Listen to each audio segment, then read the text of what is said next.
Testing, testing.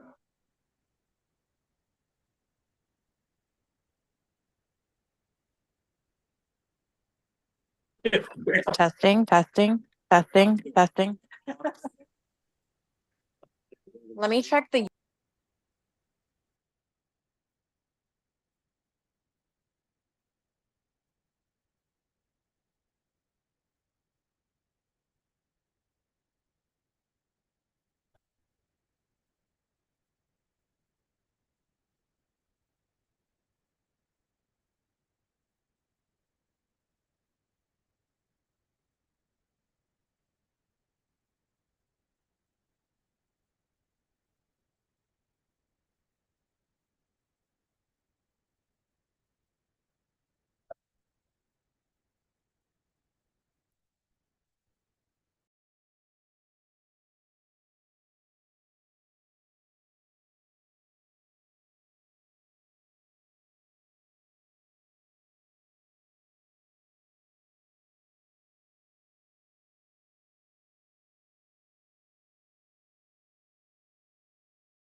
Testing.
Do it one more time.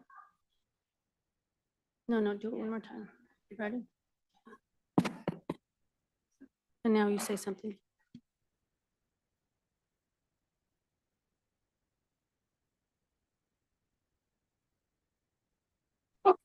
Testing, testing, testing, testing, testing.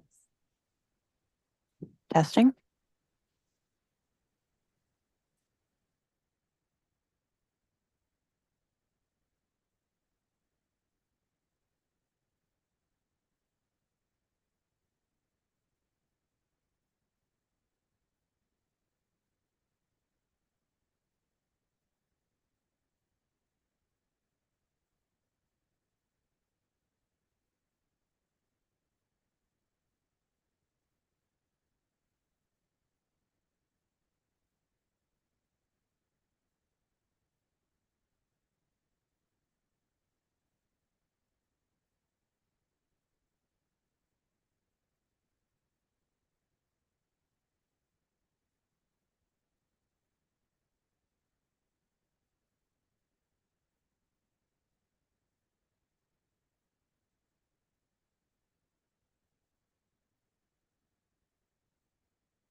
I'm going to call the Kenmore City Council joint special meeting with the Planning Commission to order. Would the clerk please take the roll? Thank you. Councilmember Deborah Srebnick, Here. Councilmember Nathan Lutzis, Here. Councilmember Valerie Sasson, Councilmember Joe Marshall, Excused. Mr. Marshall has been excused. Councilmember John Culver, excused. Deputy Mayor Melanie O'Kane, Here. Mayor Herbig, Here. Planning Commissioner Dwight Thompson, Planning Commissioner Mike Vanderland, Planning Commissioner Tracy Benazinski, Here. Planning Commissioner David Dorian. Here. Into the microphone, please. Here. Planning Commissioner Chris Olson, Here. Planning Commissioner Derek Wyckoff, Here. Planning Commissioner Saad Quadri. He's not online with us. Looks like is he excused? Okay. Chairman Thompson noted that Mr. Quadri will join us online soon.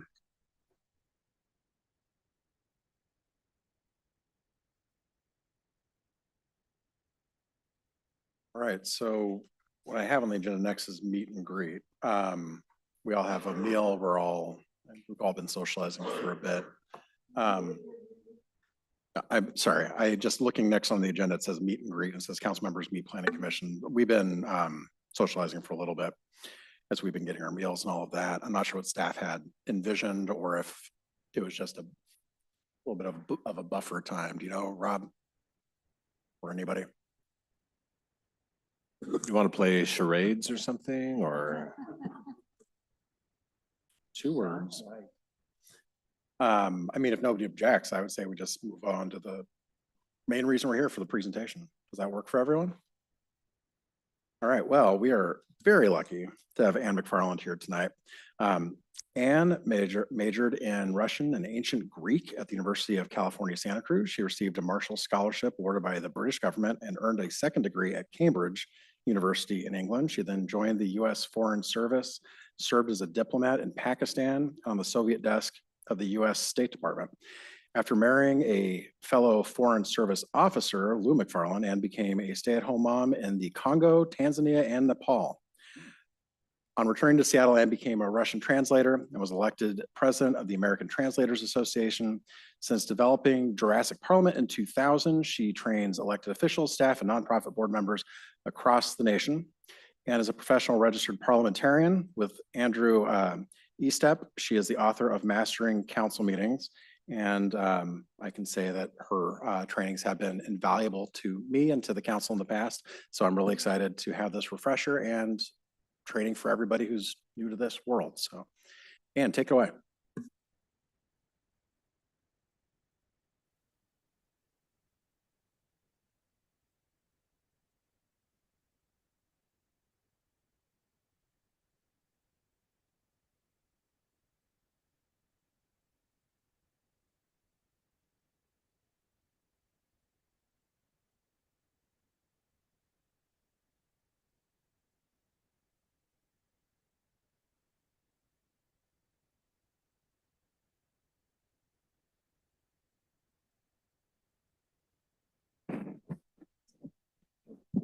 Higher, maybe?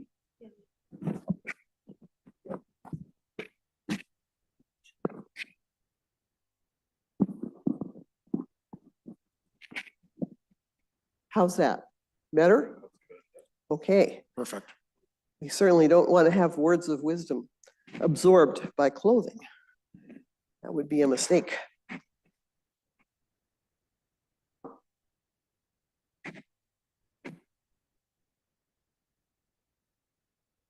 So I'm delighted to be back with the city of Kenmore. You've been a city council with which I've worked for quite a while.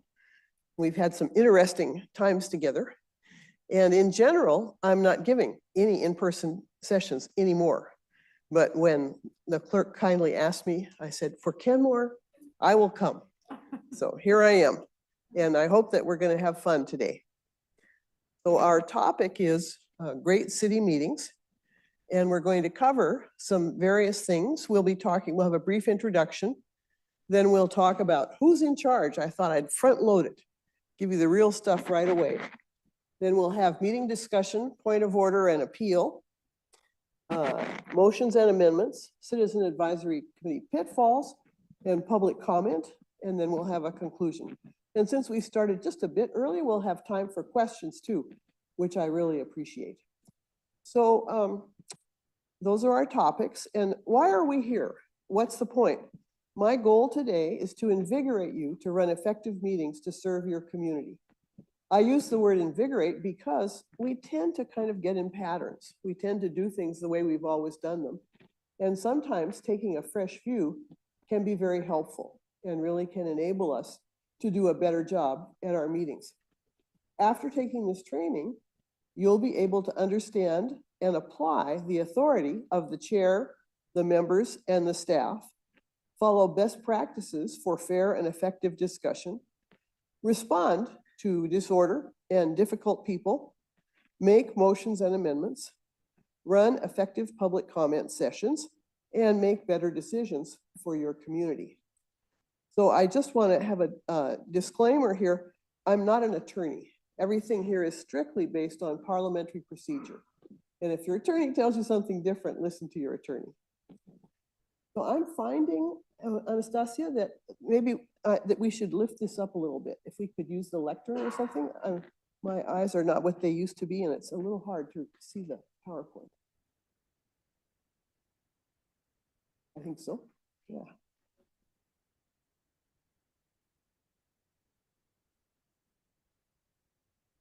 Lift it up.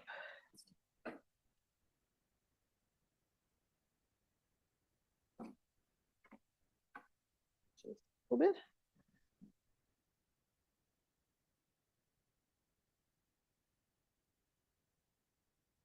Very nice.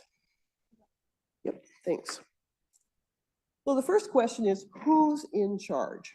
Who's in charge? And we're going to start with San Juan Island. So in the 1859, up on San Juan Island, we had an interesting time because both the British and the Americans were claiming claiming the island as their own. And as you may know, that we got into almost a war over a pig who wandered from one side to the other and infuriated the neighbor.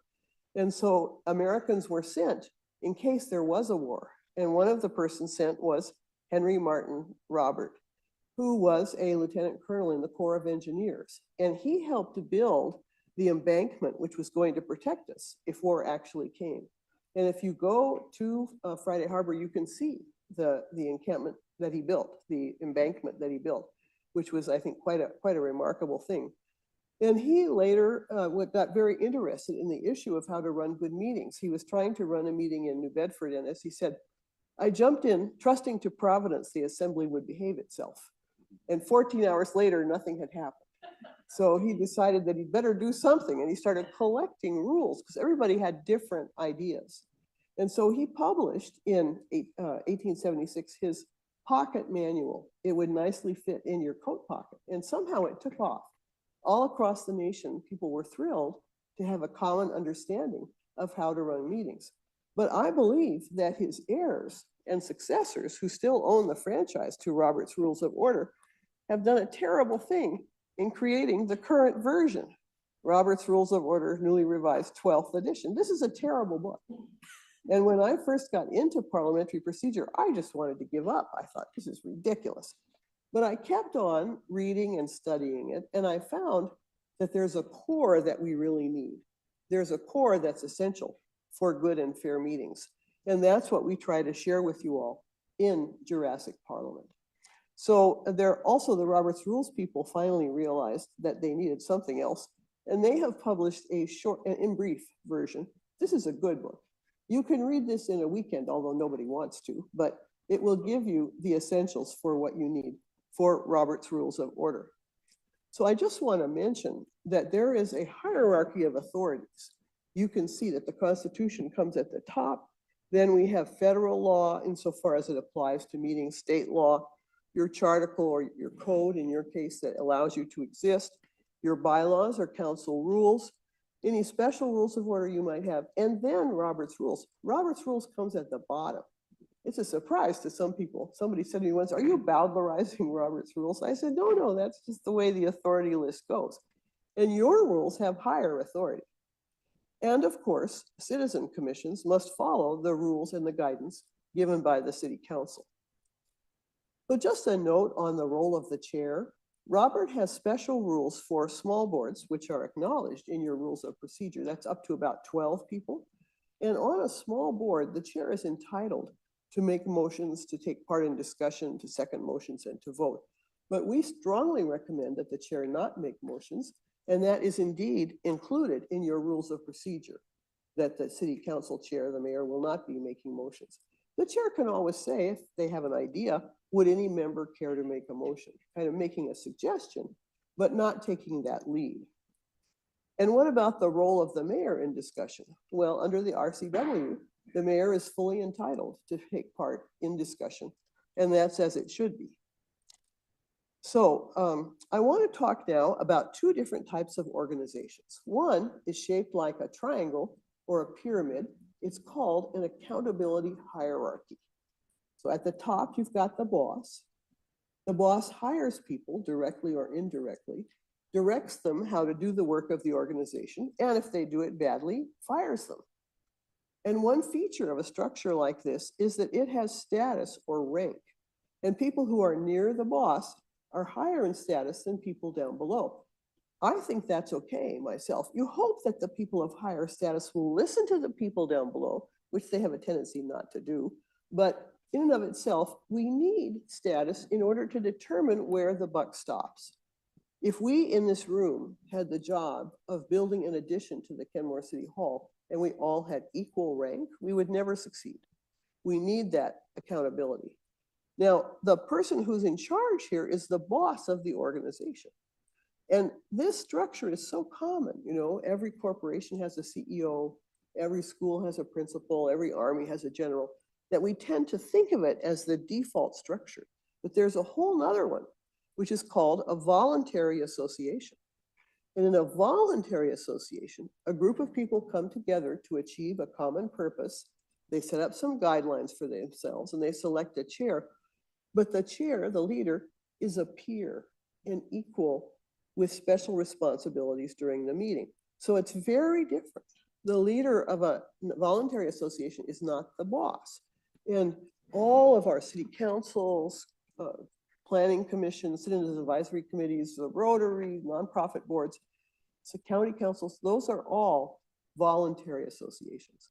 So keeping that clear in mind is very helpful because in our American culture, you know, the image of the boss as the captain of industry charging ahead is very strong. And so we have to counteract it.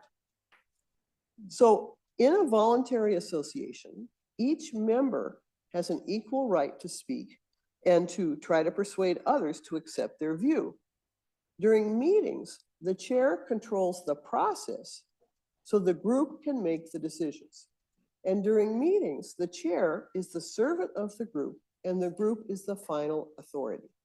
So that's the most important thing I'm going to say today. The chair is the servant of the group and the group is the final authority. It's true both for the city council and for your planning commission. Now you have both types of structure. The council or committee forms a voluntary association and the city manager and staff form an accountability hierarchy. So there's kind of an overlap there. So what is each person's individual authority? When you, elected council member, walk out on the street, or when you, planning commissioner, head on home, how much authority do you have? Anybody want to tell me? 0. Yeah, you have nothing. Nada. Zip.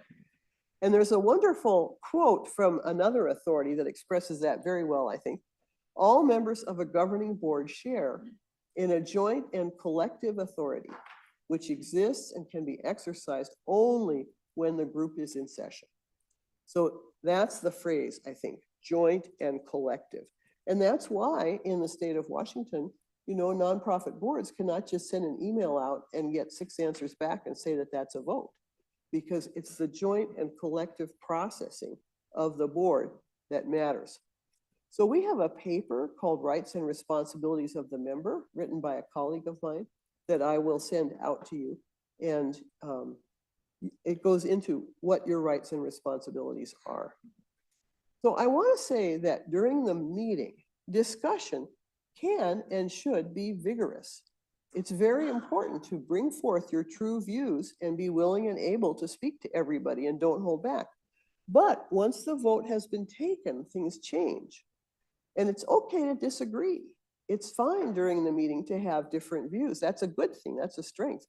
When I hear, sometimes I do a lot of work with utilities and an electric power board, people will say, oh, you know, we always have unanimous votes.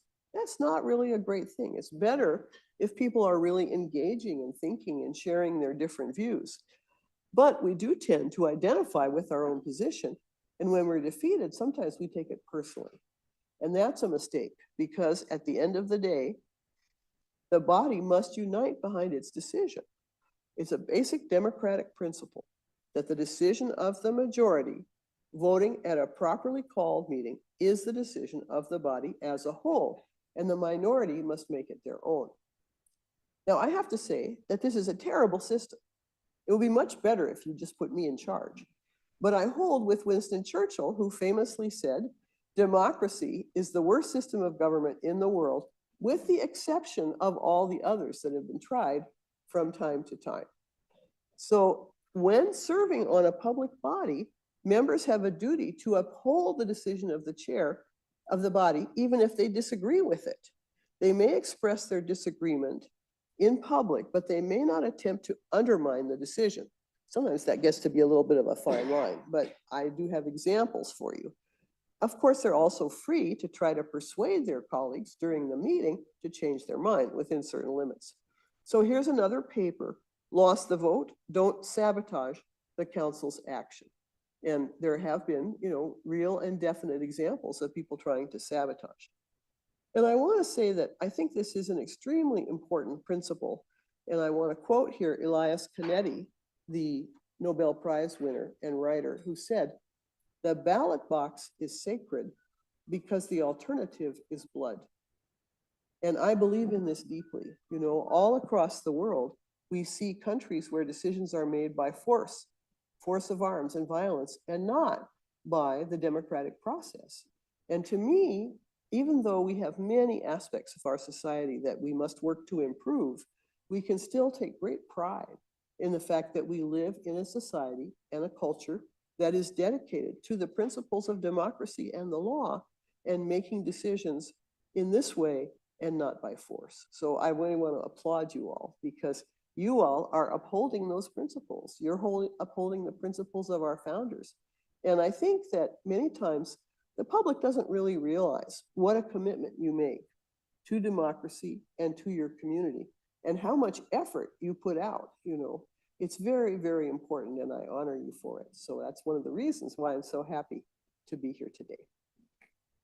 So the chair during the meeting must control who speaks when.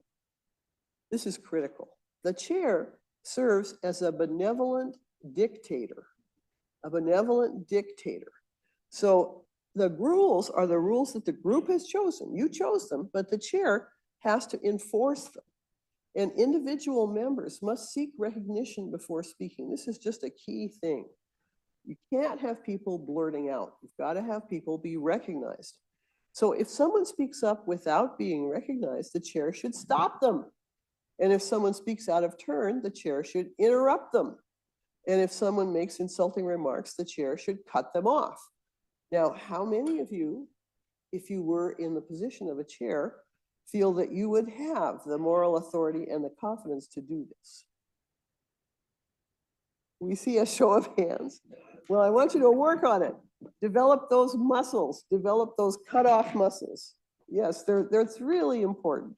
It's really important to be an effective chair. And of course, it goes entirely against our Northwest nice attitude, where we're all just supposed to accommodate and swerve around and make things nice, but you don't have to. And of course, members have a duty to obey the chair's decision. If they disagree, they can't argue back. Now, does anybody have a hint as to what they might do if they disagree? We're going to cover this soon, but you think what a chairperson might do if they disagree with the chair? Yes, and they would do that by making a point of order or an appeal. So we will cover both of these, which are, again, seem kind of esoteric and strange, but I love them deeply. When I die, I want on my tombstone, "She believed in point of order." That will be what we want to say. Now, how should you control the meeting? Well, one key thing is, don't be intimidated by anger. Evolutionary psychologists tell us that anger evolved as a tool to people to get what they want. When somebody's mad, we don't like it. We try to fend it off or appease them or get out of the situation, but you have to be willing to stand up to it. You have to just treat it as a method that somebody's using to get their way, and you have to be willing to take steps to stop and do the next thing. You have to remember that you're kind of like Napoleon crossing the Alps. You are charging ahead, and you know the direction the meeting is going, or you should, and you've got the agenda clearly in your head. And so you have to give very clear guidance to all your members. You shouldn't be turning to the clerk to ask what's next on the agenda. We recommend a style that is firm but not harsh. Firm but not harsh. You want to be very clear that you're in charge, but you also don't want to be getting all, rough around the edges. So we have this cheat sheet, which is language tips for meeting management. And if you are in the chair's position, I'm going to send it to you after the session. You can print it out and tape it to your bathroom mirror. And when you're getting ready for the morning routine, you can practice saying, "Members will kindly refrain from improper comments." And if that's not enough for you, you can try it at your table. The children will kindly pass the potatoes to the right. So you notice that we're using the third person there. So when in doubt, you can ask the group, and we'll be showing how to do that a little bit later in the session. As we're talking about who's in charge, I want to mention the city manager and staff. There often is confusion about staff roles. Staff are advisors to the body, but they're not members. I worked with one school board where when the 5 members couldn't agree, they wanted the superintendent to cast the deciding vote. No, no, no, completely wrong. Council and committee members must leave all matters of administration to the staff. You all set the policy and the staff carries it out. You can give information if you have ideas, but you can't try to do the work of the city. And we certainly have had instances in Kenmore over the last 15 years where people have tried to do that. I will refrain from mentioning any specifics. The staff are the employees of the city. And for you planning commissioners or citizen advisory members, you cannot tell the staff what to do. You don't get to direct the staff to do something based on your preferences. You can make a request. Staff also have a duty to remind citizens of the rules, the fiscal constraints, and the other considerations that apply. In one city I was working with, the staff, the citizens were saying, oh, the staff is always sticking their oar in. Well, they were sticking their oar in to say, this is a legal restraint here. They need to do that, and the citizens need to listen. Council members and commission members must treat the staff with courtesy. If you have personnel complaints, you take them to the city manager. You do not bring them up in public, partly because this is an unequal power relationship. The relationship between the elected officials and the staff is not equal. And so you have to be careful not to bully the staff. I also want to say that there's sometimes confusion about the clerk's role. The chief job of the clerk is to create the historical record for the organization. That's the main thing they have to do. Now, nowadays, clerks do lots of other things as well. It's like performing IT or managing public comment. And sometimes that's just too much for a clerk to manage. Sometimes you have to think about having additional staff. And clerks have nothing at all to say about the behavior of the individuals in the meeting, enforcing order and so on. That's the responsibility of the presider, the mayor or the chair. And the members are also responsible for keeping order. You as members are responsible for that and for raising a point of order if necessary.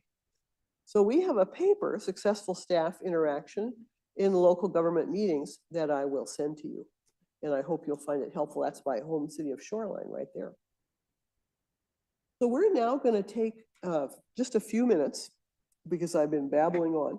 And I'd like you to pair and share and see which 2 things in what I've said so far you have found to be valuable.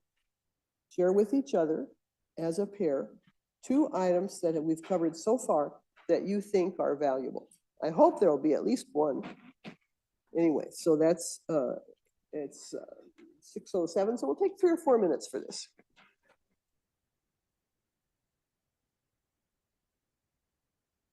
Yeah, I think I missed that last piece when I was Just flipping to the next. You can be a threesome if you need to. resonated with you out of. Point of order is interesting. Yeah, Yeah. that's the first one at least. Just a reminder to turn off your microphones during this time, but to turn it on when you're speaking to the group.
No, just one, everybody. Just one.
So these are maps of the League of Northwest Dino Cities. You're welcome to keep them.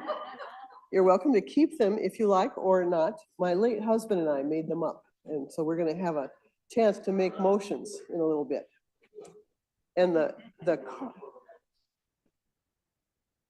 card is our little cheat sheet for the chair that you can stick in your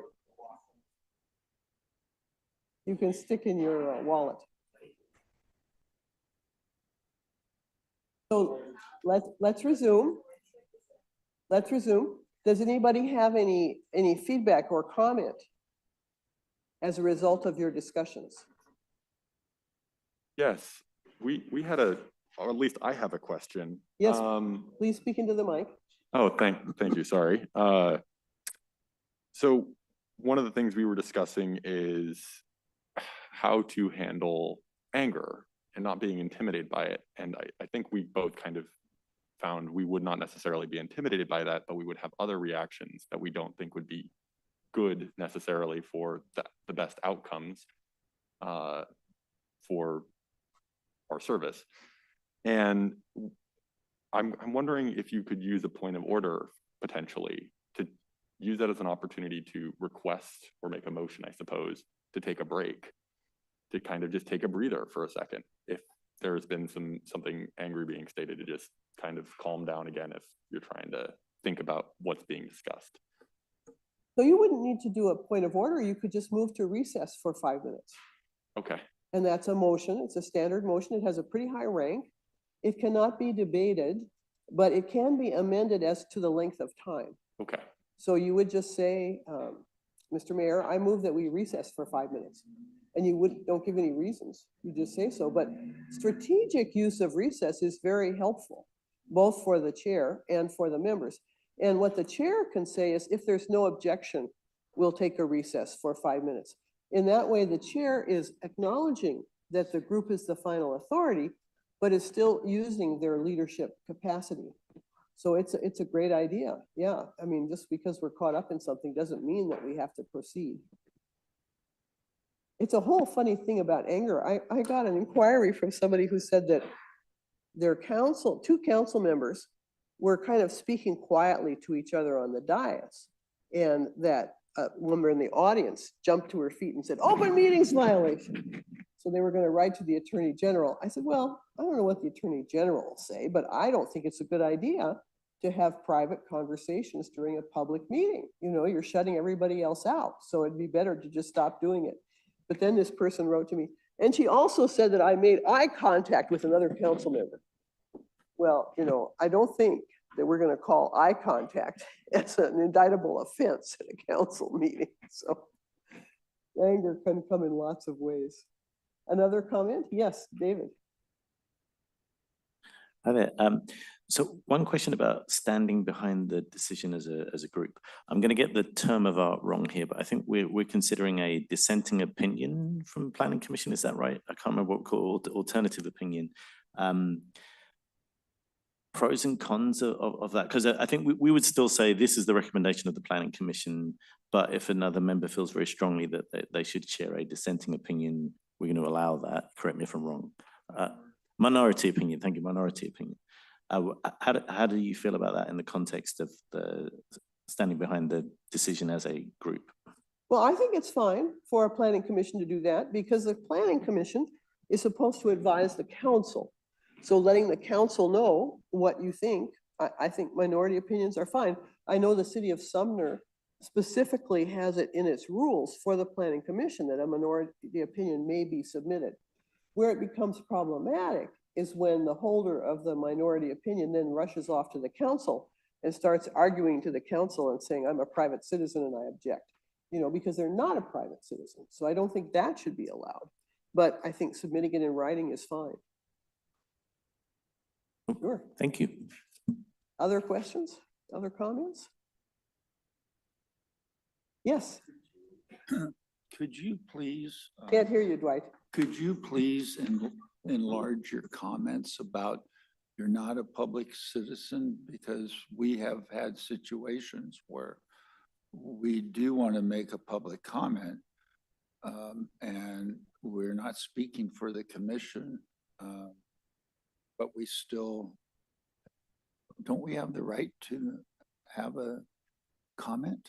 Well, you have the right, but I say, it may not be wise. I'll give you a different example. Sometimes council members step down from the dais and say, I'm going to speak as a public citizen. And the courts have found that's not allowed. That's double dipping. If you're an elected council member, you have the right during your meeting to express your views, but you don't have the right to step down and pretend to be an ordinary citizen. So it's a little different with a planning commission. You know, I think probably you have the right as a planning commissioner to go and speak to the council, but I don't think it's a great idea because, again, the planning commission is supposed to give its full weight to what it reports to council. And if you have the option for minority opinion, I think it'd be better to stick with that. But I'm not an attorney here. You can see if your attorney has any views on that. You're certainly, I don't know of anything that would prohibit you absolutely from speaking to council. Yes. Just a clarifying point. It seems to me if it's an issue that the planning commission is not providing counsel to the council, you know, it's an issue that doesn't go before the planning commission before it comes to council. Would that be a different situation? Sure. Yeah, then you'd be speaking as a private citizen. Okay, Could you- well. Just a quick question here. Could you comment on specific emails that might come in to a planning Could you commissioner? speak into the mic, please? I'm sorry, specific emails that comes in from the public regarding a question or a thought to a planning commissioner. I know we're not supposed to respond back to them. I think the city, we're supposed to forward that to the city manager, whatnot. But responding back and saying received, is that, I mean, something that is looked down upon? Because once in a while we'll get emails just individually from the public. And what is our job at that point? And these emails are from the public. And I know we're not supposed to respond back. So what would your? So I don't know. Do you have guidance on this, Mr. City Manager? A planning commissioner receives an email from a citizen. Would it be okay to say, I've got your message and I'm passing it on? From a planning commissioner? Yeah. That doesn't come up hardly ever. But yeah, I think if a message comes in from a resident to a planning commissioner and it's a staff type issue, I think it's safe to forward it to me or to Debbie Bent. But can you let the individual know that you've done that? Yeah, Good. Thank you. I hope you would, yeah. Okay. Yes, Dwight? Well, there's specific rules for quasi-judicial issues. Our planning commission keeps an eye on what you guys do. And if it's before them, then we prefer not to discuss it as a matter of, it's before the city and people look at us as part of the city and extensions of, since we were appointed by the council, those issues we stay away from. Uh-huh.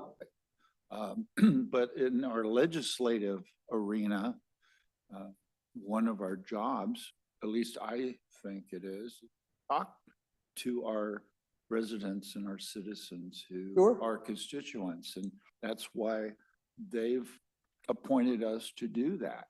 Absolutely. But there are certain, the staff is very quick to inform us when we should not be talking in that way to the public. Well, it's very important because quasi judicial matters can be compromised, and we just don't want to have that happening. So that sounds good. Sounds like you're all doing the right thing. All right, so let us now look at meeting discussion, point of order, and appeal. They're my favorite topics. So there is a wonderful principle in Robert's rules, very easy to say, not always so easy to apply. All members have equal rights, privileges, and obligations. All members have equal rights, privileges, and obligations. So what this means in a practical sense is that discussion in council and committee meetings is not a conversation. It's not a conversation, it's debate or discussion, and it has its own rules. And this leads to another of our fundamental guidelines. No one may speak a second time until everyone who wishes to do so has spoken once. Again, worthy of being there in red, no one may speak a second time till everyone who wishes to do so has spoken once. This is so important. It is just critical. And often we don't follow it because councils and committees tend to discuss their affairs in conversational mode. And in conversations, dominant people tend to dominate and agreeable people tend to let them. So you must have a structure to make sure that everyone has an equal chance to speak. And this is both fair and efficient. It's also the best way to advance your equity and inclusion goals.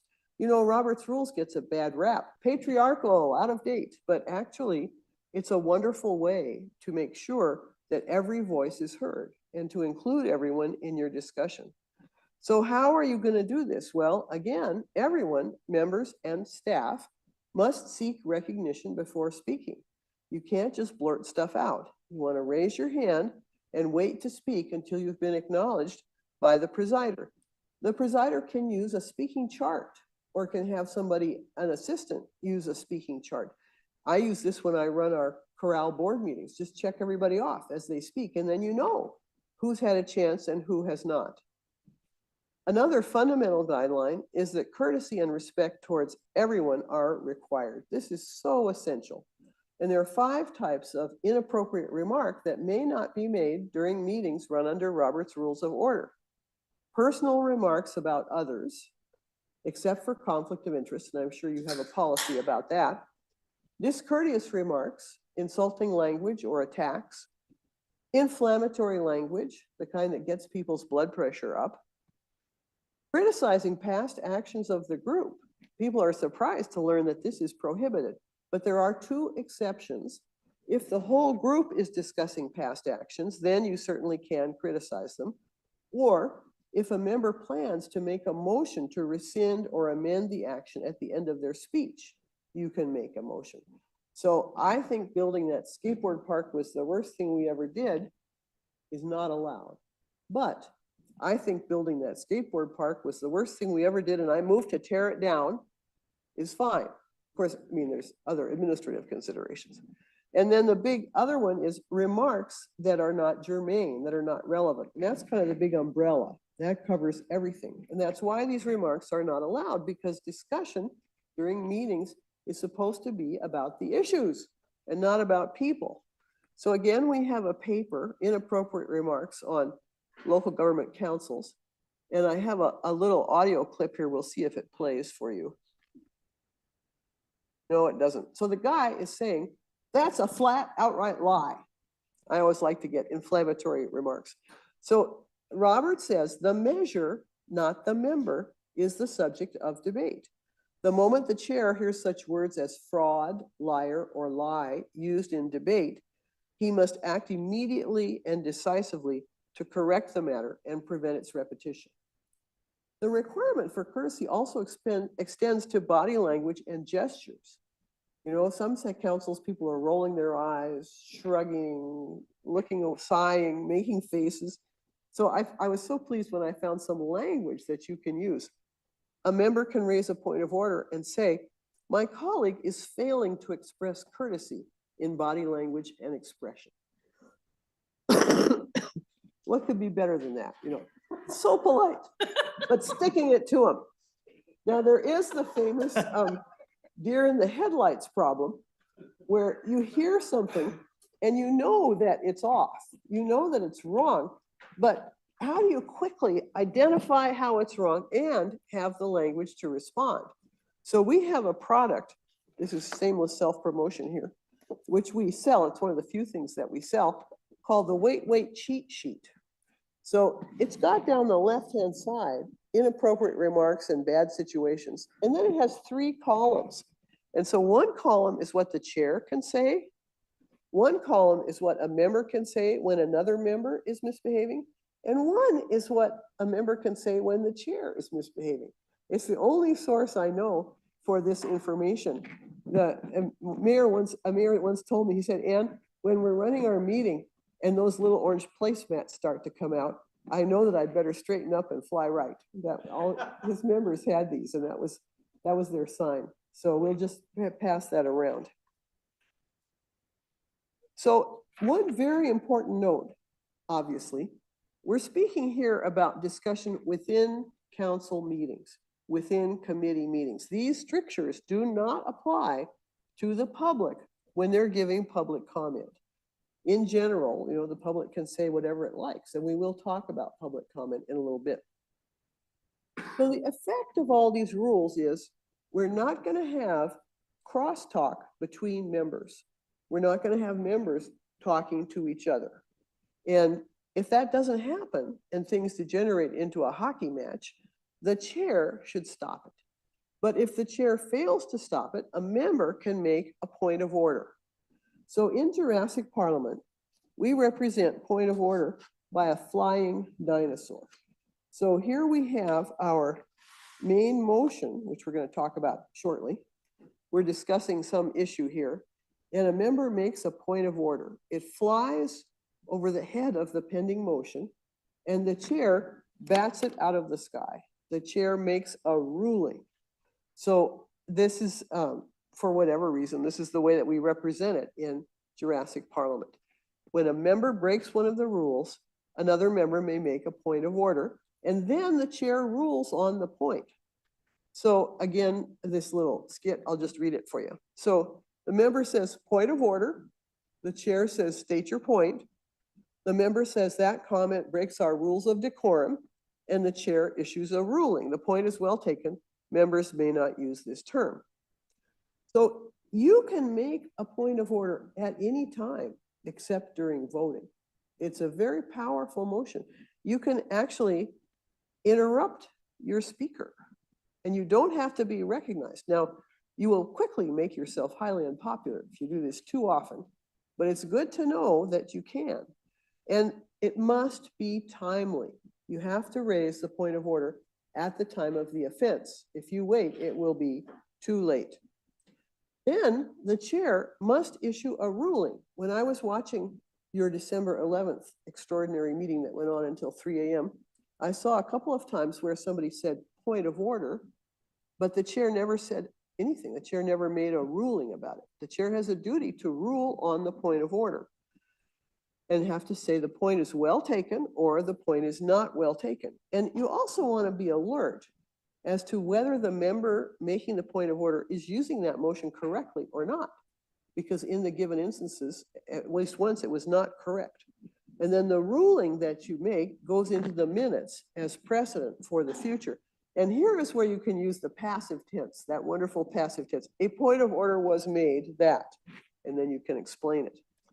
So it's very helpful for the chair to use the third person to lessen conflict and make it less personal. You know, members will kindly refrain from making improper comments. If you say, as I heard in this very chamber once, John, you're out of order, or John, you're off topic, you're making it personal. You're just immediately setting up a conflict, which you do not need to have. So you want to make a point of order if a rule has been broken. You don't use that term to bring something to the chair's attention, or because you think someone has made a factual mistake, or because you disagree with what they said. Those come up during your time to debate, when it's your turn. And these don't count against debate opportunities, by the way. Point of order is just separate from that. And if someone's confused, the council member has trouble explaining what it is, you can say, what rule has been broken? What rule has been broken? That's the key phrase here. Finally, when in doubt, ask the group. You remember Harry S. Truman, if you can't stand the heat, get out of the kitchen. Well, this is a wonderful way to get out of the kitchen. That statement is just a bunch of baloney. Point of order. State your point. The word baloney is insulting. The chair is in doubt and will ask the group. All those who believe that the word baloney is insulting, please say aye. Aye. All those who believe it is not insulting, please say no. No.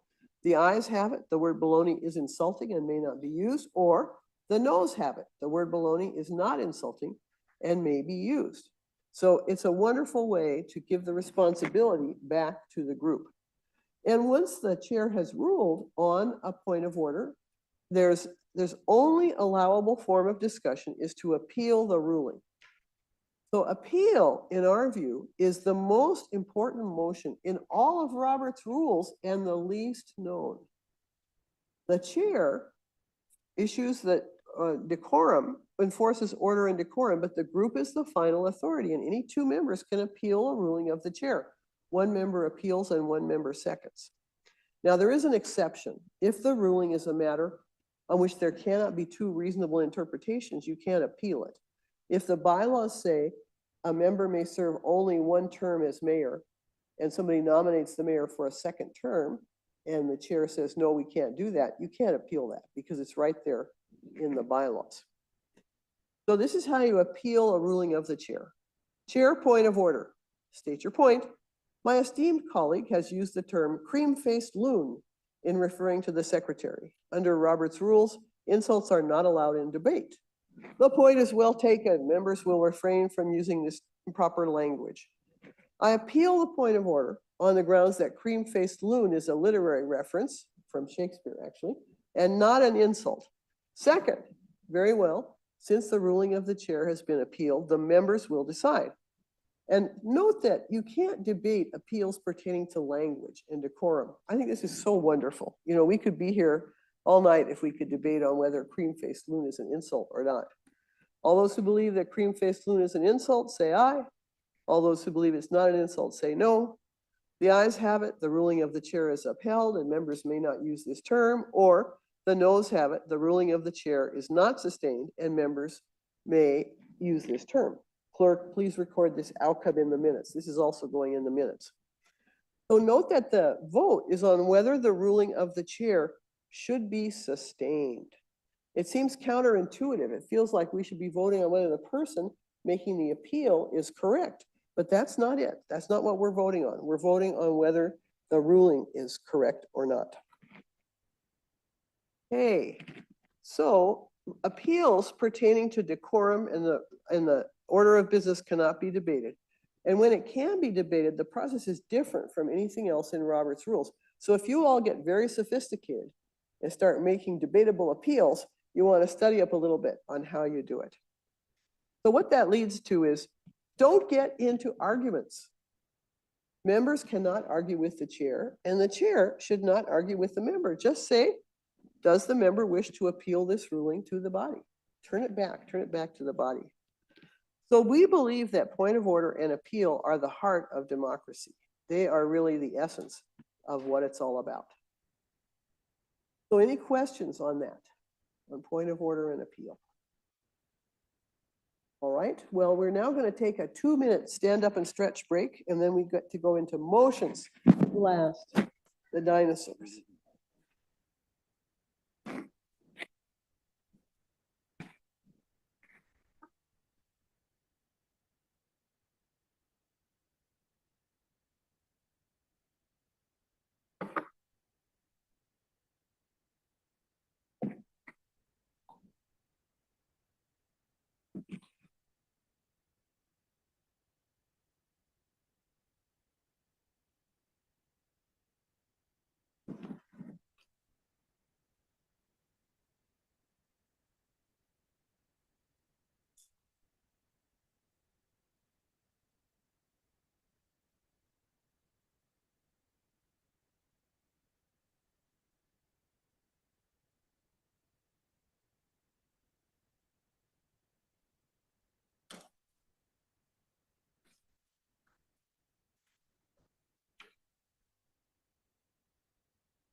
So far, Yeah. okay.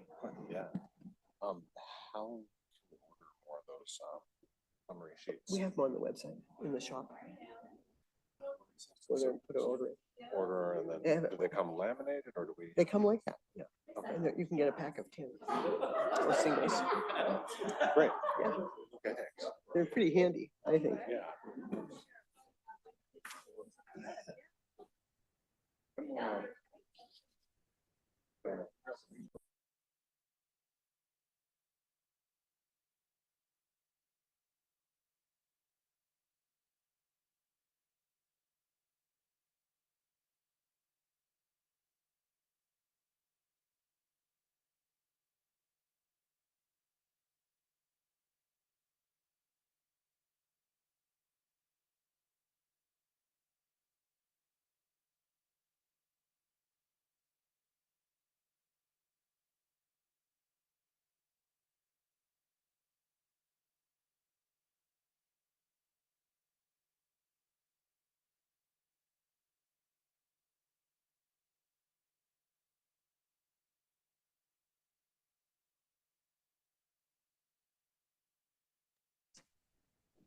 And then I'm gonna ask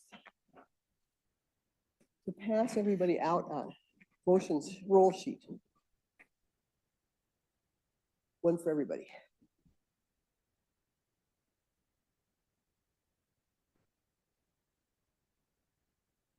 So we're going to look at motions and amendments, and we are in the League of Northwest Dino Cities.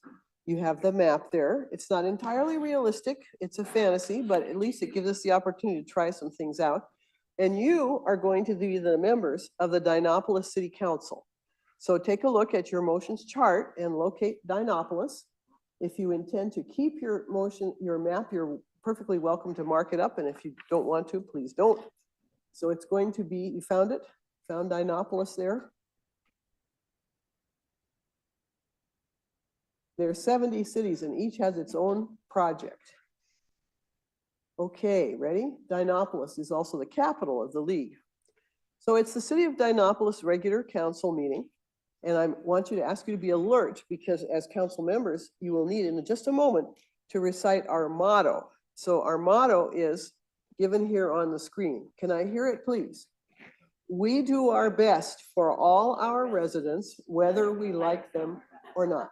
Now, could we have a little enthusiasm, please? Come on.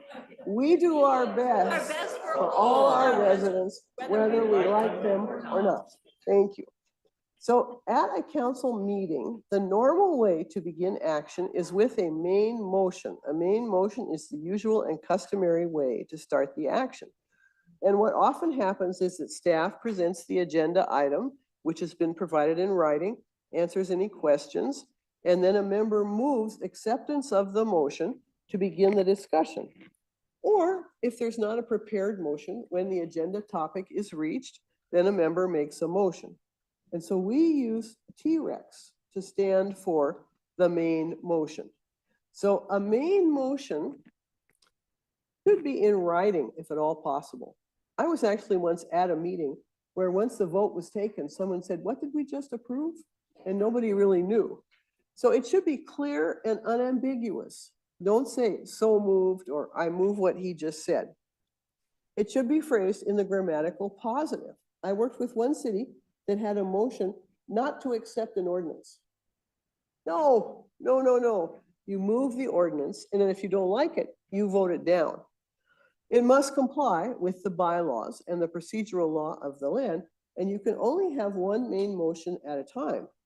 So if we're discussing a motion here to raise the parking fees, and somebody says, "I move that we do a comparative study of all cities in the region," that's out of order. That has to go away and wait while we go back to the motion that we're discussing. And then perhaps, once we're finished, we can take up the other motion. So how do you introduce a main motion? It's very easy. I move that. Could I hear it? Move that. Now, you might not think that that needs to be emphasized, but people do tend to say, "You know, I've been thinking about this and I think it would be a really good idea if we blah, blah," and go on and on and on. You just need to say exactly what it is. The member must be clear. The member has the responsibility of formulating the motion. And don't mix up your ideas about the subject with the motion itself. Our employees are really under a lot of stress right now. They're worried about an asteroid striking the earth and wiping us all out. And I think giving them pharmaceutical help would be great. I think Valium would make a big difference. They deserve our assistance. That's going to drive your poor clerks crazy. You just say nicely, "I move that all employees will be issued a monthly supply of Valium without charge." So you make your motion there that you're going to propose. And you can request a moment to write it down, or the chair, the mayor, can request that you write it also if it hasn't been written previously. So then we second the motion. So you second the motion to show that you would like to discuss it. It used to mean that you endorsed it, but it doesn't mean that anymore. It just means that you want to talk about it. You can even second a motion that you disagree with if you want to explain why it's a bad idea. If there's no second, the chair says, "There being no second, the motion will not be considered," and then moves immediately to the next item of business. So there are 8 steps to process a main motion. And I possibly put a worksheet in your handout that shows those 8 steps, but I'm not sure that I did. Yes, Rob? So you mentioned you can second a motion even if you disagree with it. Yes, Can you make a motion that you disagree with? you shouldn't. And you may not speak against your own motion. You may not speak against your own motion. So if you disagree with it and you make it, then you don't have any opportunity to say why it's bad. Because one strategy might be that somebody wants to get it out there and get it voted down, and they'll do so by making the motion. Yeah, so that's not a good idea under Robert's rules, because if they do, they can't talk about it. So I think you do have in your handout a sheet called 8 steps. If you want to, take a pen and just quickly jot these down.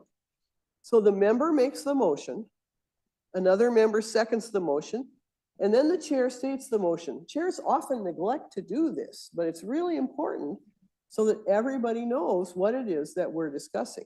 The chair states the motion. Then in step 4, the members discuss and debate the motion, and that's when you can have amendments. Once the discussion is over, the chair restates the motion. Again, many chairs don't do that, and calls for the vote. The members vote, and then the chair states the results of the vote, whether the motion passes or fails, and what happens next as a result of the vote. And then the chair states the next item of business. So those are the 8 steps, and it's a really good idea to, put those on your side of your notebook or have them in your head so that you're clear about the progression. And so you always know where we are in the process of processing the motion. Now say that you want to change the motion. Then you use amendment, which we represent by dimetrodon.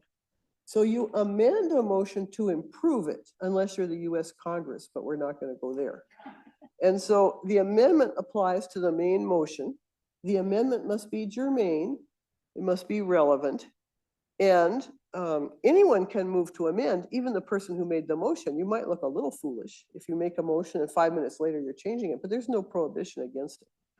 So here's the dimetrodon. So the psychiatrist says, I move that we amend the motion by adding the words after receiving a psychiatric evaluation. So if adopted, the motion will read, all employees will be issued a monthly supply of Valium without charge after receiving a psychiatric evaluation. So there are 4 ways to amend. You can add or insert words. You can strike out words.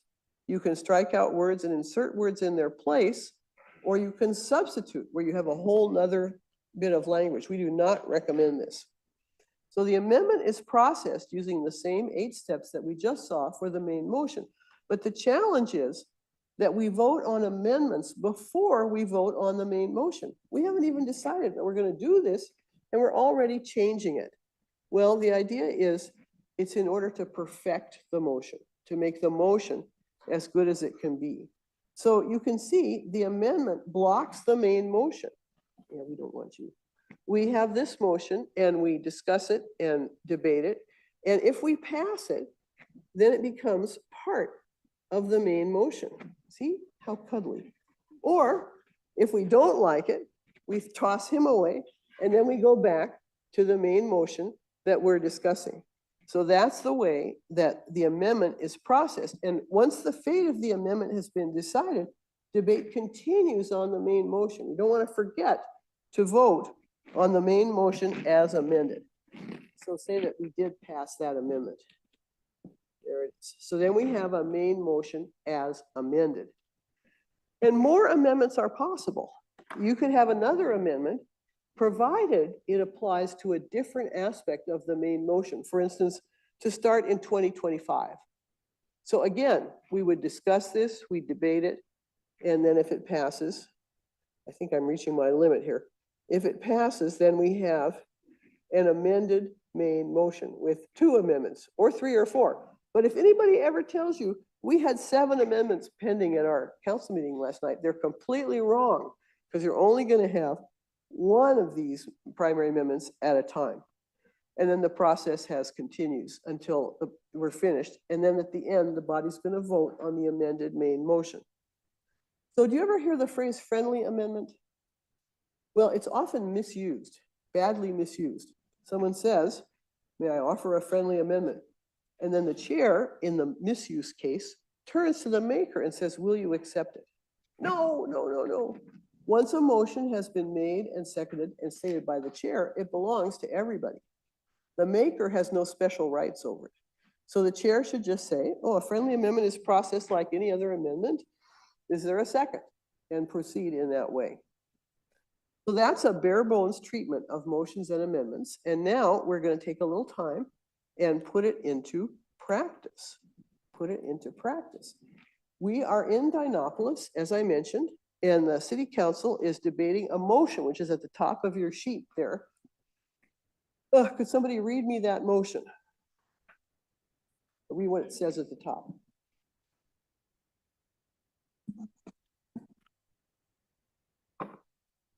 That the city build a performing arts center at a maximum cost of $10 million. Thank you. So that motion has been moved and seconded. We have it here on the floor. And now we're discussing this motion, that we build a performing arts center at a cost not to exceed $10 million. So I invite you to seek recognition and then make a remark, either in favor or against, or you can propose an amendment. Now you have a suggested remark at the top of your roll, but you're not limited to that remark. You can say anything you like. You also have permission to behave badly. So if you're recognized, please state your name, your role, that is, not your real name, your role, and then make your comment. So discussion on the motion to build a performing arts center. Yes, Melanie. Dancer. We could hold swing dance contests in the center. So you're in favor. I am in favor, yes. Thank you.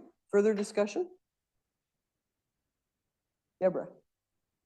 Is this really the best use of our surplus? I think we should invest it instead. So you're speaking against the motion. Thank you. Valerie, I'm a barista. can you move the mic a little? Starbucks would be the best vendor to provide beverages at this center. Well, thank you for the comment, Madam Barista. The chair will point out that those details will be addressed at a later phase of the project. It's okay. Other comments?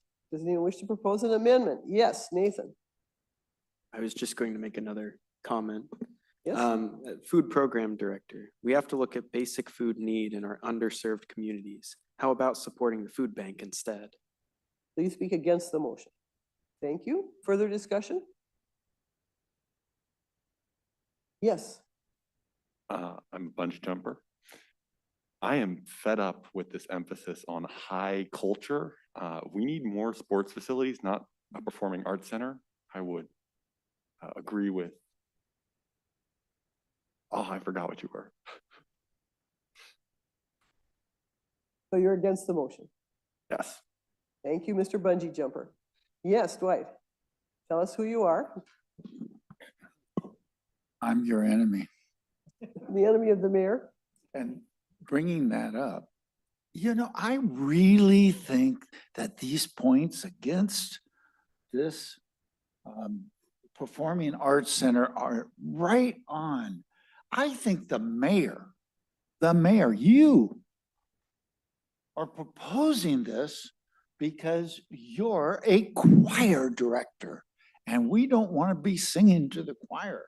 And you want to promote choral singing. I've heard that from your very own mouth. Point of order, point of State your order. point. It's a ad hominem and attack. Yes, the point is well taken. Personal remarks of that nature are not allowed. Members will kindly refrain. Oh, Further but it was discussion. true. Doesn't matter. It really was. Irrelevant. You shouldn't put me to The quiet member- like that. The member will kindly remain silent when not recognized to speak. Further discussion, yes, John. I would move to recess for 30 seconds. So the chair will observe that 30 seconds is really a little short. Is there any objection to recessing for 3 minutes? I object. That's not fast enough to go to the bathroom. Okay. Or long enough. So we'll take a vote then on the original motion. All those in favor of recessing for 30 seconds, please say aye. Aye. Aye. Opposed, please say no. No. No. No, the noes have it, no recess. All right, now let's take the vote on this so we can try another motion. So all those in favor of building a performing arts center at a cost not to exceed $10 million, please say aye. Aye. Aye. All those opposed, please say no. No. No. The ayes have it, the motion passes, and we will build a performing arts center at a cost not to exceed $10 million. Our next item of business I is appeal. I second. very good instinct. Actually, there's something else you can say. Just say division. Yes, I So can you forgot try that? Thank you, Mr. Mayor. Madam Mayor, Just say division. division. Oh, a division has been called for. Now we'll retake the vote by a different method. Now, when you do that, the vote you gave before doesn't count. So if someone has slipped you $20 in the meantime, oh, no, I didn't say that. All those in favor of building a performing arts center at a cost not to exceed $10 million, please raise your right hand and keep it up. Thank you. Hands down. All those opposed? Oh, thank you. Hands down. The chair apologizes. She miscalled the vote and the motion fails. So we will not build a performing arts center. So division is very handy. And when that's called, the chair needs to take the vote by a different method. And the chair should really be scrupulous in doing their best to determine what the actual vote was. All right, so now that that's been defeated, we still have $10 million. Would any member care to make a motion? So see on the lower half of your paper, there are some proposed motions that you could make.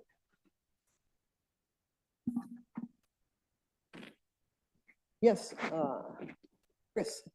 I move that we build a new lighthouse to prevent the terrible loss of dino life near Cape Dino. Is there a second? I second. Oh, okay. So it's been moved and seconded that we build a new lighthouse. As the maker of the motion, you have the right to speak first. Mr. Bungee Jumper, do you care to speak to it? Yes, yes, I do. This would also be a great jumping off point for those who practice the sport of bungee jumping. Thank you. Further discussion? Point of information. State your question. I believe I heard that Cape Dino is building a lighthouse. Already? I believe so. A moment, the chair will check. No, the staff informs us that that's not the case. So did you notice, he said point of information, and it was a correct, well, it's a point of information is a question. It's not giving information, but you could have said, is it true that they're building a lighthouse? You see, that was very British of me. I gave information in the form of a question. Yes, yes, that's right. All right, so further discussion on the motion to build a lighthouse off Cape Dino. What's with you people? You're just sitting there like lumps on a log. Point of order. I can't believe it. State your point. The member kindly made a pun, which is breaking decorum. Specifically with jumping off in a bungee. It's completely out of line. Okay, further discussion. Are you ready to vote? All those in favor of building a lighthouse off Cape Dino, please signify by saying aye. All those opposed, please say no. No. No, again, the noes have it. We're not going to do anything in this place. What is this? Can't believe I'm the mayor of the most non-responsive council in all of the league. Just going on and sitting here and doing nothing. Can't you get, yes? I move that we assign $1 million to our food bank. Is there a second? Second. So it's been moved and seconded that we assign $1 million to our food bank. Do you care to speak to your motion? Yes. The food bank does the best it can, but many dinos are not getting enough ginkgo fodder to eat. That's what causes delinquency. Thank you. Further discussion on the motion? Yes, Millie. The dancer. Well, our children and community need food to be healthy. And that, therefore, we need to supply the food bank because our community's in need. Thank you. Chris? I have found hungry dinos make mistakes while bungee jumping. Thank you. Further discussion? Are you ready to vote? That's kind of a rhetorical question. You know, if we were a large group, there would be limits on how many times each person could speak, and you have 2 times, but also the chair just kind of takes the temperature of the room. All those in favor of giving $1 million to the food bank, please say aye. Aye. All those Aye. opposed, please say no. The ayes have it, the motion passes, and we will give $1 million to the food bank. So I hope you see how it works, and I hope that that's a little bit illuminating and helpful. And if you ever are in doubt, you can always remember the dinosaurs. I actually have worked with student councils that bought themselves a set of dinosaurs afterwards. I don't think it would do too well for your public relations, but it looks good for them. Okay, excellent. All right, thank you. So let us now move on to Citizen Advisory Committee pitfalls. So we have actually a list of 9 pitfalls, and we just selected a few of them for today's meeting. I will send that list in the materials for you all. So if you want to have more details on Jurassic Parliament's view, you can. And again, this is not parliamentary advice, but it's based on our experience over 20 years of working with local government bodies. So I think the biggest confusion for citizen advisory bodies is confusion about your job. And I like the formula that I got from a Bellevue planning commissioner. The work of the planning commission is to carry out the instructions of the council. To carry out the instructions of the council. A citizen advisory committee is a body that has been appointed in order to do a job that's been assigned by someone else. To do a job that's been assigned by someone else. And that can be a problem. You know, people are dedicated who care about the committee that they work on, and they have good ideas, and they sometimes want to carry that torch in ways that are not appropriate. So we're just going to look at 4 little pitfalls. Here's the first situation, which is a real situation that happened. The Planning Commission is considering a request to lower the setback from 50 feet to 20 feet. And a planning commissioner says, isn't there a better place in the city to site this hotel? Now, does anybody want to suggest to me what's wrong with that? Are they speaking to a specific property or parcel? Can't hear you. Oh, apologies. They're speaking to a specific property or parcel as opposed to the rules and regulations of the setback, which would presumably apply to a bunch of properties. And so they obviously have something in mind Yes, yes. that this would impact. We call that confusion about scope. You know, it's not the planning commission's job to decide what's the best place for a hotel. It's not their job to say to the developer, oh, you made a mistake when you bought this parcel, go buy the other one. I mean, really, this was quite dramatic to me that a commissioner would make this remark. So you must answer the questions that are posed to you by the council, not propose unrelated alternatives. Next one is the staff has carried out a survey and the commissioner says, I'm a professional surveyor. I can redo the survey to verify it. What's wrong with that?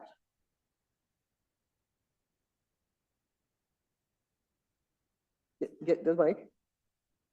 That's not their role. Exactly, exactly. Your commissioner may have valuable particular expertise, but you're recruited to the commission as a citizen, not as a technician. So you want to let the staff be staff and let the citizens be citizens. All right, there's been a public outcry about changes to the irrigation district boundaries. And a commissioner says, 6 of my neighbors are very upset about this. They've taken the trouble to come to our meetings, so we should do what they want. What's the problem with that? Anybody want to venture a guess? They're speaking from their personal perspective and personal interest effectively. Yes, and Rick Stevens, who originally wrote this list, calls that deafened by decibels. You know, you hear a loud outcry, but it's your job to make decisions based on the rationality of the situation, not determined by decibels. Now, sometimes, you know, there's going to be enough of a public outcry that it is going to affect your decision, but in the instance of 6 neighbors, that's not going to be the case. Your responsibility as commissioners and as council members is to listen to your constituents, but accept your own responsibility to make decisions based on your best judgment. And this was famously expressed by Edmund Burke in his speech to the citizens of Bristol, which if you have a chance to look it up on the internet is quite compelling, where he talks about how you didn't choose me to be your mouthpiece. I'm chosen to be a person who will make a judgment. That's why we have a representative government and not a pure democracy. And so we have a paper on this, When Public Pressure is Intense, that again, I will send to you. Here's the next one. This commission is discussing plans for a new hiking trail along the river. And a commissioner says, I think we have to analyze what kind of paving stones are best, so teeny tiny rocks don't get stuck in the paws of our dinosaur residents. What's wrong with that? Yes. That just seems more like implementation and deep in the weeds rather than high-level planning. Exactly, exactly. And we call it analysis paralysis. You know, we all have a tendency to get caught up in the details, but we have to remember what our job is. I worked with one planning commission up north, a county commission. They spent 45 minutes discussing what color to paint a house, and then eventually realized they didn't even own the house. So, you know, that is just a waste of public time. People sometimes spend too much time discussing details that are not relevant. Yes.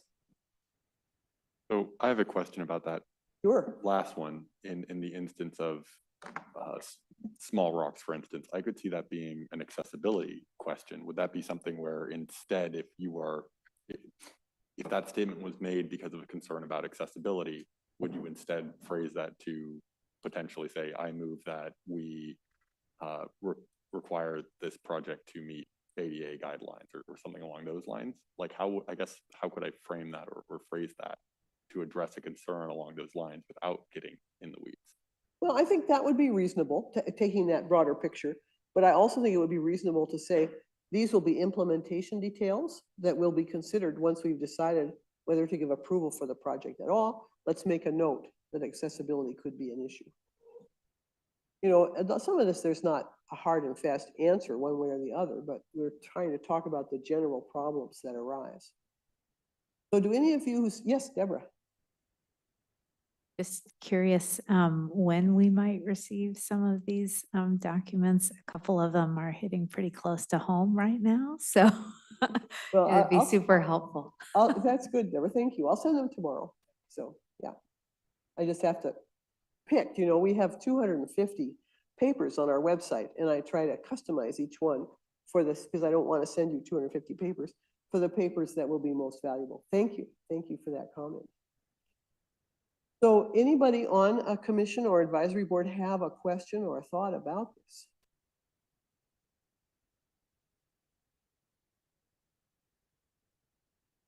Yes. Just wondering if there's a particular grade of grease that we should be using to silence the squeaky wheels. Courtesy and respect and firmness. That's what I'm in favor of. Anybody else? Great question, thanks. All right, well, let's look at public comment. So again, another disclaimer, Robert's Rules has almost nothing about public comment. So what I'm going to offer you today is based again on my own experience over these many years. So first off, as you all know, a public hearing is different from public comment. Public hearing is an administrative procedure that's going to be governed by your state law and your city's rules, and usually you must include testimony in the minutes or a summary. Whereas the public comment period is an agenda item that's governed by your own rules, and we strongly recommend not including public comment in the minutes. So for a public hearing, you can request people to sign in and give their name and sometimes their address. Their testimony is recorded or summarized in the minutes. And there are two major types, as Dwight mentioned. There's quasi-judicial hearings and legislative hearings, and they have different restrictions. So in a quasi-judicial hearing, once that hearing has started, you are not going to be talking to people about it because that would be an ex parte communication. But a legislative hearing, you do want to talk to people about it because you want to get the tenor of the public and get a sense of what they think about it. Now, why do we have public comment? What's the point of public comment? The thing to remember is that a council meeting or a commission meeting is not a meeting of the public. It's not a meeting of the public. It's a meeting of the council or of the commission that's being held in public. It's being held in public. And the purpose of the public comment period is to allow the council members and commission members to become informed about the views of the public. So it should be carefully structured. And we recommend that you be consistent, that you announce the rules at the beginning of each session and provide an appropriate handout. And for the sake of fairness, rules for public comment must be enforced consistently. In some smaller cities, I've seen situations where usually nobody shows up at the planning commission. So when old Joe arrives, they give him, you know, as much time as he wants. Then something goes wrong and they have 20 people and they all want the same amount of time that old Joe had. So it's really better to establish some rules and stick to them. And the public must address their remarks to the chair, not to individual council members and not to the audience. Not to individual council members and not to the audience. They have to speak to the chair. You want to follow time limits, which I saw that you do. You can have the staff time speakers, and you have a visible timer, which is very helpful. And speakers may not donate their time to someone else. So you have that in your rules as well. Don't dialogue. This is not a dialogue. And if you get into back and forth with the public, the situation quickly can become confusing. And if you respond to some speakers, but not to others, it can be taken as showing bias. Now, the public may have different expectations. They may come to the meeting looking for answers to specific questions. They may want to argue with you. They may want their remarks on the record, which they cannot do. They may want to raise a point of order. I've seen members of the public jumping up and shouting, "Point of order." They are out of order when they do that. So education is critical. It's really important that you help your public understand. Only the chair may speak to the audience as a whole. And individual council members may not speak to the public or recognize people in the audience. And I want to just make a general point here. There's no situation in which individual council members should be speaking to the audience. A council meeting is a meeting for members to discuss among themselves what their positions are. It is not a time for grandstanding, making public statements, speaking to the audience. You know, if you have that impulse, you can issue a press release afterwards, but not during a meeting. During a meeting, council members are going to speak to each other. You want to discourage demonstrations. I saw a lot of clapping going on at that December 11th meeting, and I'm not sure how easy it would have been to discourage them, but I think the important thing to say is we are committed to fairness, and we are committed to openness of expression. And when there are demonstrations, whether positive or negative, they can inhibit free speech, both for the members in the audience and for the council members. So sometimes the mayor, the chair, has to be willing to make that statement. And it may even be appropriate if you feel like it would help to stand up, you know, to say, I just want to emphasize how important it is that we conduct this meeting in a spirit of openness to all and allow everyone to give their views without having demonstrations. The courts have found that local governments may limit the time, place, and manner of public comment, but all such restrictions must be viewpoint neutral. That's the key phrase, viewpoint neutral. So we recommend setting a time period for public comment, which you have done, and we recommend setting a time limit. And I think 3 minutes, which I saw you just changed to 3 minutes, that's a good amount. Or a 5 minute if a speaker is representing a group. And sometimes you can lessen it. Now, as far as I'm aware, in Washington State, you are not obliged to hear from everyone who shows up. There are states where that's the case. And so we had the very odd situation in Des Moines, Iowa, where they had 60 speakers for a certain very short period. And so they authorized everybody to speak for 45 seconds. You know, that's as good as nothing. I mean, don't do that. That's just ridiculous. So if a speaker runs over the limit, interrupt them and request that they conclude their remarks or simply say, your time is up. So you want to remember, as we've discussed, the rules of civility pertaining to discussion among the council members do not apply to comment by the public. The council can encourage people to speak politely, but cannot enforce a requirement to do this because under the First Amendment, citizens can pretty much say what they like. You can have rules restricting campaigning, as you do because of the RCW. Now, attendees do not have the right to disrupt the meeting, but the courts have generally found that mere words do not constitute disruption. We may feel disrupted. We may feel upset if someone's shouting obscenities at us, but that is not, technically speaking, a disruption. Disruption means the meeting cannot go on. And there's a guy, Alex Zimmerman, who goes around to local cities and tries to disrupt them, tries to make nasty comments during public comment. And he's, you know, you murderers, you Nazis. A colleague of mine has written this actual book about dealing with Zimmerman, which you can get on Amazon. The city of Seattle did manage finally to put some restrictions on him, but he's really a nuisance. And now, of course, we have this phenomenon of online Zoom bombing. Has that happened to you all? Yes. Yeah, and so MRSC has written a very good article about it. What's that?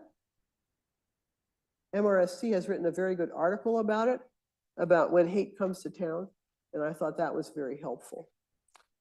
And of course, you all know that MRSC is a great source for advice for local government bodies. So how do you act on the dais? When you can't answer back, your body language is critical. You convey interest and concern by your body language. You should listen to each person speaking as if there were no one else in the room. Now, that's very hard to do, but you should strive for it. And you want to keep a warm and pleasant expression or a neutral face if the speaker is not complimentary. One newly elected mayor told me that after his first meeting, his mother was very concerned about how unhappy he looked. Well, he was just concentrating. He was just trying to remember where he was in the agenda. So if you look down and you're frowning, that doesn't necessarily mean you don't like what the speaker's saying. Also, it's not a good idea to be checking your phone messages or, as we sometimes see in the King County Council, going out to get coffee during public comment. Don't recommend that either. So the best approach is to thank each speaker, even if negative, and move on. And we believe the chair may provide brief factual information if it's appropriate without degenerating into lecturing or criticism. If somebody criticizes the city for passing an ordinance last year forbidding cats in private homes, the chair can say, no such ordinance has been passed. The city did not pass that ordinance. And don't put staff on the spot. I know one city where when somebody complains about the potholes on 72nd Street, they call up the public works director. Say, what can you tell us about those potholes? That's not a good idea. Some cities do have a staff person off to the side who can take questions or comments. Of course, you always want to be sure to actually get back to the person if you do. And then you want to conclude with thanks. It is critical at the end of the public comment period to thank everyone as warmly as you can and to remind them that while this is not a time for dialogue, all comments, all input is taken very seriously. Sincerity and warmth on the part of the chair will make a big difference to the experience that the public has. So I was so happy to see that you already know this, that given the limitations on the public comment period, you must have other channels. And so you have coffee with the council and other things, surveys, whatever. It's really important to be responsive to your public and to appear to be responsive, and you can do that. So we define these as the best practices for public comment. Set time limits for public comment and for individual speeches. Have the public address the chair and have the chair respond. Don't engage in dialogue with the public, but have arrangements to answer their questions afterwards. Speakers may not donate their time. And on the dais, make the effort to appear to be listening intently to all speakers. So we just published last fall a new paper, 50 guidelines for public comment. I was astonished when I found how many points there were to be made. And again, I'll be sending that in your packet of materials. So any questions on public comment? Any observations? Yes, John. Hearing that we don't want disruptions, the clapping, the stomping of the feet, that kind of thing, are there any conventions that you recommend as a way to signal support for something that isn't disruptive? Or should we just stay out of that entirely? Well, you might have a convention that people will just raise their hand if they agree with what somebody is saying. That's silent, Okay. There was a situation where people were praying during public comment, and it was found by the court to be acceptable because they were on their knees and quiet. So that could be one way. Other comments, other questions? Yes.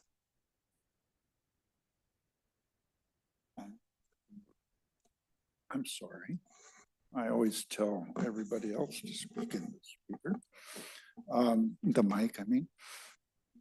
So if you have a bunch of folks raising their hand, I mean, take it the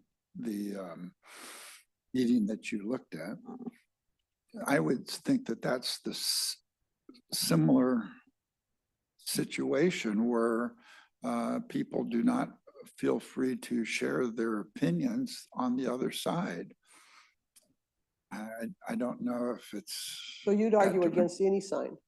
Excuse me? You'd argue against having any sign of agreement? At all, you're right. Well, I think that's a good position. I haven't had that question before, John. Yeah. Yes, Chris. Yeah, so I've been wondering about this myself and I've been a bit conflicted. Something I find myself doing when I watch meetings is I will nod. And I find it's kind of subconscious. I catch myself doing it. I have to actively keep myself from doing that. But on the other hand, I also know that I have also felt uncomfortable speaking at times for the reasons described by Dwight. I almost said Chair Thompson. So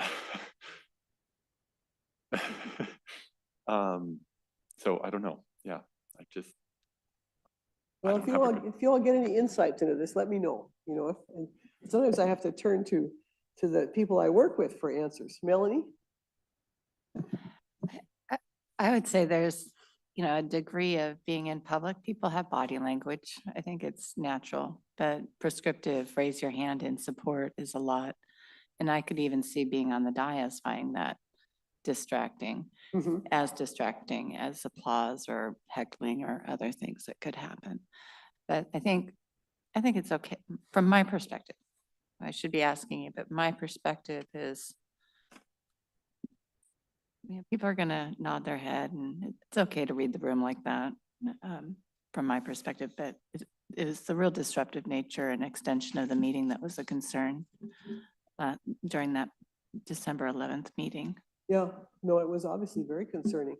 So yes, I'll take you after that. After the December 11th meeting, I looked up. Could you move the mic closer?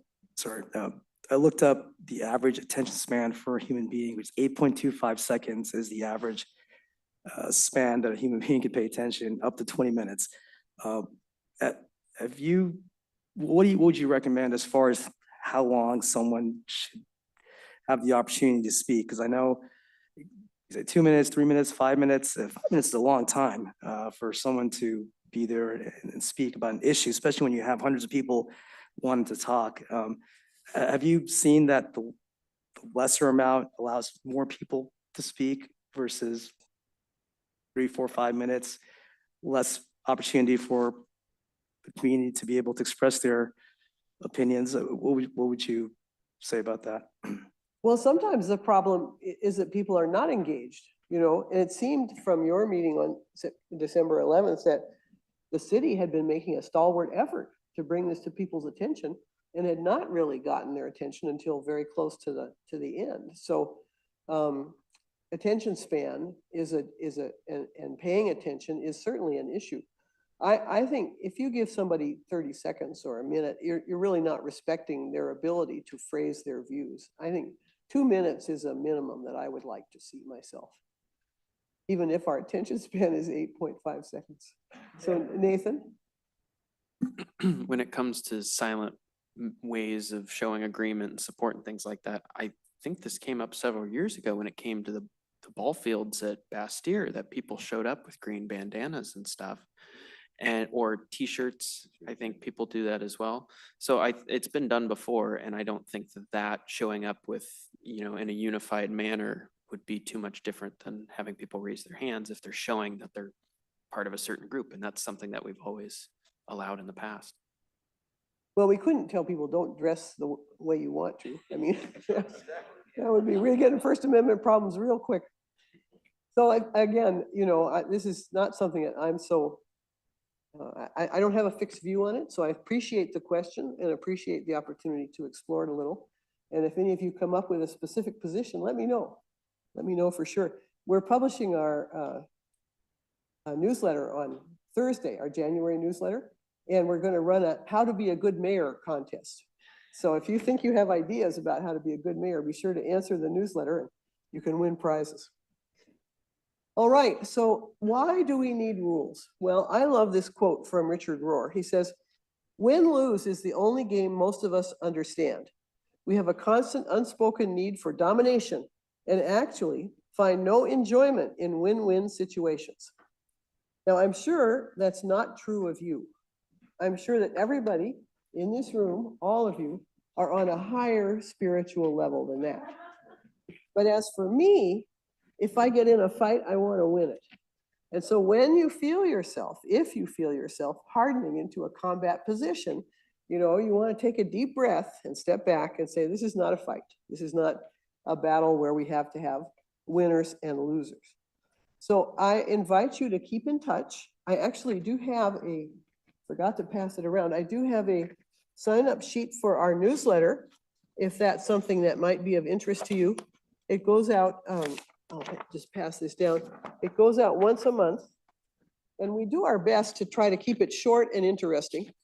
Now, just a word, if you sign up for the newsletter, you also will receive occasional messages about our online Zoom trainings. And if you don't want those, you can just opt out. You can say, don't send me any marketing emails. Are any of you subscribers here?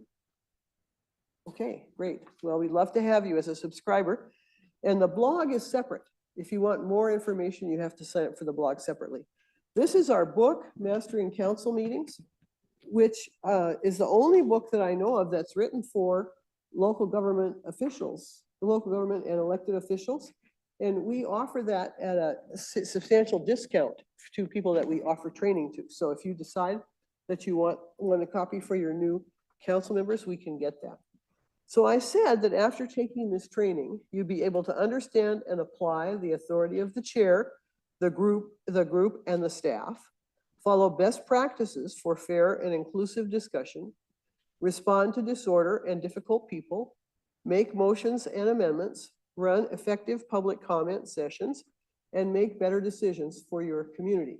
So I hope that you feel we've achieved those goals, or at least approached them anyway. We covered 4 fundamental guidelines. To me, this is the essence of Robert's rules. If you get these 4, you've got it all. The chair is the servant of the group, and the group is the final authority. All members have equal rights, privileges, and obligations. To ensure this, no one may speak a second time until everyone who wishes to do so has spoken once. Courtesy and respect are essential at all times, and one thing at a time. Remember those dinosaurs. We can't have 2 of them competing at once. So again, I'll send this paper, 4 fundamental guidelines. We have a quick guide for city councils, quick guide for planning commissions, and quick guide for Senate advisory committees. So I'll send all of those. I'll send a paper on inappropriate remarks. And I want to close with a quote from Samuel Johnson, the British author. Johnson said, "Kindness is within our power, liking is not." You can be kind to your fellow council or commission members. You can't make yourself like them, but you can be kind to them. And you must be kind to them because serving on a local government board is like being in a marriage arranged by the citizens. So I wish you all the best in your endeavors for the city of Kenmore. And thank you for this opportunity.